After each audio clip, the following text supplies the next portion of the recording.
Hello, and welcome to Comic Community News. This is the show that lets you know all the important things going on in the comic book world, whether that's the speculation market and where the prices of comic books are going right now. Or perhaps you want to know about the books coming out next week so that you don't miss anything at your LCS. Or maybe you want some hard reviews of the books that are dropping so that you know where to spend your money. All of that comes up right here on the Comic Community News, so stick around for more. That's right, welcome back to the Comic Community News, and our top story tonight, as always, is the comic book speculation market, or as we've come to call it around here, the FOMO laser pointer. That shiny object that seems to draw the mind and attention like we're little cats looking for the next shiny thing to play with. Yes, they point our eye in certain directions and make us buy books that maybe we shouldn't really be hunting for. Today I'm going to talk a little bit about graded comic books, specifically the war, as always, between the top two slots, 9.8 and 9.6. If you don't know, every Tuesday I do an Uncanny X-Men show with my friend KnowGood Comics, whose link is down below as part of Tag Team Thursday. Every single one of those episodes, we've ended with a little bit of analysis from Go Collect and our friend TJ Watson. We try to look at where these comics are valued at different grades, and I'm always kind of stunned by the relationship between a 9.6 comic and a 9.8 comic. The difference, according to CGC, comes down to some really simple keywords, among them negligible. Negligible is the word they use for a 9.8. It would have negligible manufacturing defects. Versus a 9.6, the keywords are several minor defects, and they actually include the word handling as well, meaning if you have a handling defect on your book, it might get dropped to a 9.6 versus a 9.8. They do not specify a specific number of defects. I've heard people across the community say, oh, you can have one or two for a 9.8, or one or two for a 9.6, but it's obviously going to depend on severity, meaning the size of the defect, the depth or the damage the defect does to the book. So there's a myriad of things here, and like all things done by humans, this is incredibly subjective. But that's my point. If it's this subjective, then why do we put such a premium on that little bump from a 9.6 to a 9.8. I got 3 X-Men books I want to talk about, specifically X-Men number 100. For those that don't know, issue 100 was a fun new team versus old team, great cover, classic story, not a huge spec book because it wasn't like they were introducing a new character, but an iconic book nonetheless in the Claremont run. So when we did the episode, Justin and I discovered that a 9.8 of this book sells for almost $1,700. It's probably gone up since then because this was a few months back. But a 9.6 sold for $400. That is a monumental difference in a lot of ways. Most comic books are a ×2 or a ×3 ratio, meaning whatever you're paying at a 9.6, if you double it or triple it, you'll probably be pretty close to a 9.8. When you find books with a bigger disparity, like a ×4 or even more, that's when you need to be concerned that those minor little changes in defects amount to a significant amount of money. And subjectivity starts to be concerning as a purchaser. I'm here to tell you that I think 9.8s are overrated. I think that some of that pricing is a little gouging, and I think that if you really look at the subjectivity of 9.8s versus 9.6, those numbers shouldn't hold water, and a 9.6 should have a whole lot more value. Let's look at another book. We have issue number 107 of the Uncanny X-Men, a book that does have a bunch of first appearances and key moments for Starjammer characters and Galactic Mutant-related characters. So when Justin and I reviewed this book, the 9.8s were going for $6,000. Probably gone up since then. But the 9.6s were going for $650. That is almost a ×10 ratio. That is a shocking disparity. Recently, I purchased Y the Last Man, and I did it in a 9.6 when I looked at the disparity of the quantity of issues. There were a ton of 9.8s of Y the Last Man #1, and a lesser number of 9.6s because it's a modern book. The disparity in price was also shocking because in a lot of cases it was a ×3 or more ratio on this book. So I chose to make the financial decision to buy a 9.6, which was far more affordable, and then enjoy the extra money that I had so that I could buy other books that I wanted. I'm not telling you how to collect. You're going to go your own way. The boy who had 7 is probably banging on his computer right now telling everybody, no, get that 9.8 white pages. I'm telling you that I think the disparity, especially when it comes to modern books, is so negligible that a book could be resubmitted several times and go back and forth between some of these grades. I want to shout out the Comic Head 84 for his patented crack that 9.6 slab, lay it out for a few days, let it breathe, and then send it back to get that 9.8. He has had proven success in doing this. And it, again, proves a little bit of the subjectivity and the ridiculousness that we have when we want that 9.8 over that 9.6. So definitely some interesting comments there. I want to bring up one more X-Men book for you. This is X-Men issue 120, the first cameo appearance of Alpha Flight. A book that's definitely heating up with a lot of buzz in this mutant world right now. So when Justin and I read this book, a 9.8 was going for $3,800. Definitely a tidy sum.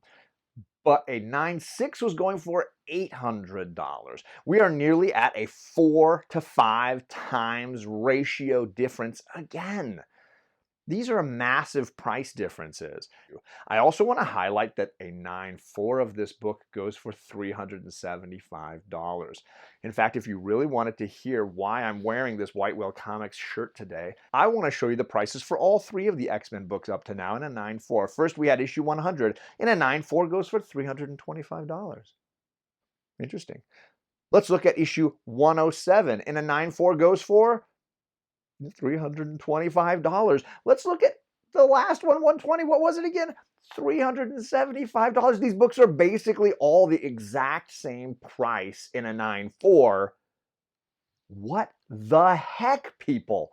I also want to shout out my friend Jason over at JP Budget Collecting because he recently, in his look back video, noticed that TMNT Adventures #1 had maintained in its raw status, staying around that $200 range. But a 9.8 of TMNT Adventures has now doubled in price at the exact same time. Meaning a smart collector could have hunted out some really high-grade raw copies, slabbed them all, and then possibly gotten the 9.8 that then has now jumped in price double. Thanks for this graphic, JP. Stole it from you. I think that this discussion is important for many reasons, but I think to really look at how many copies exist in 9.6 versus 9.8 and why is the price different between the two. It's a case-by-case basis, but hugely important if you are a collector looking at getting an incredibly high-grade copy of your favorite book. My point is this. My red light, green light, yellow light for speculation this week is red light on that 9.8. All day, you got to look at your information. Go collect valuable resource, your friends' valuable resources, and of course, YouTube channels you trust, valuable resources. But 9.6s should be a yellow light. I think you can get a lot of great deals, a lot of good choices out there for 9.6s. And if it's a book you love, you just want to own it in a super high grade, there is nearly no difference quantifiably between the two. And then lastly, 9.4s are my green light because honestly, sometimes you just want to own a book you love and own it in a 9.4 and say to heck with the whole thing because the book means more to me than a grade. So that's my speculation watch for you this week. Now back to you, John. Thank you, John. Yes, and we are here to appreciate you collecting the way you want to collect it. Don't hate on yourself for working under a budget. Not all of us need to have that 9.8 copy of a book. You just want to own it. You just want to love it. So I appreciate John with that speculation advice for us. We usually have roving reporters here today, but I wanted to talk a little bit about slabs, and that kind of meant didn't have a ton of time for our roving reporters. I put a channel link down below for some of those friends that I discussed earlier in that segment. So if you want to subscribe to some of those great resources when it comes to comic collecting and slabs, please do that. We will be back with a roving reporter hopefully next week. And I appreciate all of you out there helping us with our speculation watches. But now on to some reviews. There are some really fun books at our shops right now, and I wanted to highlight Marvel, an indie, and a DC book for you that maybe people aren't talking about enough for my like.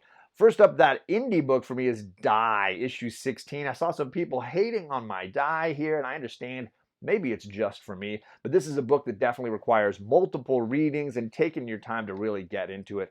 I think this was a fantastic issue. I'm predisposed to probably love all of this book. I love the depth at what they're going to here. I love the way they bring in great literature. We've had H.G. Wells in the past, J.R.R. Tolkien, and this week now we're looking at Lovecraft. So shout out to the Robert Galvin, but there's some great references to H.P. Lovecraft going on here. All those great initialed authors showing up. So my indie pick was definitely Die, issue 16.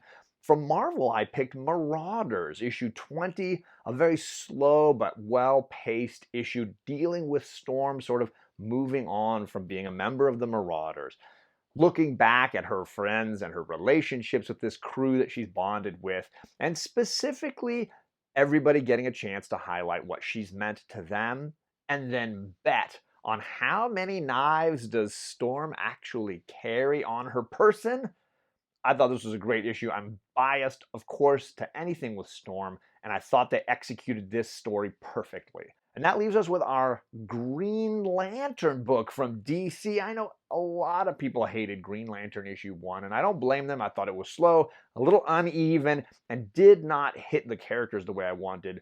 But forget it, because issue 2 was dynamite. I thought it was an absolute roundabout 180 turn from what they had done in the previous issue. I loved the story. They used John Stewart really, really well. And the cameo from Joe Mullen, the Far Sector Green Lantern, was perfect at the end here. A lot of shocking twists, huge moments. I really just wish they'd taken those first 2 issues and done a giant-sized issue number 1. I think they would have convinced a lot of readers to stick with it. So those are my reviews this week. Now back to you, John. Thank you, John. Now it's time for our look ahead to the books dropping at your local comic shop on May 19th. Those issues that you don't want to miss. I got a few books that you should keep your eye out for from Marvel, DC, and from independent publishers. First off, let's take a look at what Marvel is doing, because I don't know about some of these books. I want to talk about Fantastic Four Life Story number 1. I enjoyed Spider-Man Life Story a ton because Chip Zdarsky is a hugely talented writer. He's not writing this.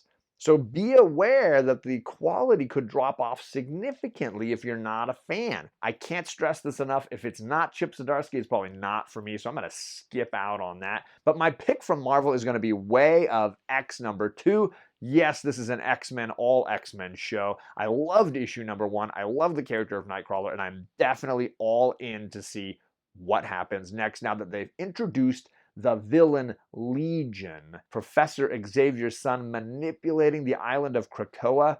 I'm all about it. So that is my Marvel pick. But then let's take a look at what's happening in the indie world. From indies, I got a couple of issue number 2s that I'm very excited about, specifically The Many Deaths of Layla Starr, issue number 2. Definitely going to be reading that right off of the bat, along with Cullen Bunn's Phantom on the Scan, issue number 2. That was my read of the month for April, and I'm very excited to see how that goes. But the book I'm most excited, my indie pick of the week, is I Walk with Monsters, issue 6 from Vault, the final issue of a very underrated horror drama comic book. I think this is a really good read, a lot of fun, very original. Art style is not the greatest, but it's perfect for this comic. But let's look at what DC is doing. The DC pick of the week must be Nightwing. Yeah, this has been great, and I'm super excited for more Nightwing. This has been very, very good, and it is not only my DC pick, it is my overall pick of the week. May 19th, it's all about Nightwing, and I'm very much looking forward to reading another one of these from Tom Taylor. And who thought those words would ever come out of my mouth? But thankfully, we're not in Gotham. We're in Bloodhaven. I can skip the Gotham side of DC right now and instead enjoy some cool Dick Grayson storytelling. Those are my picks for next week. Now back to you, John. Thank you, John. Yes, that is it. Thank you all for coming by and listening to our debate of 9.6 versus 9.8. And if you have thoughts on this discussion, please leave me some great comments down below. Love hearing what you think. And as always, we are part of Tag Team Thursday. Click all the links down below. Make sure you subscribe to some of these awesome content creators from YouTube dropping great comic book discussions, including my buddy KnowGood Comics, who was basically a co-star tonight. So that's it, friends. Thank you for hanging out. Stay classy, comic book community, and we'll see you back here next time.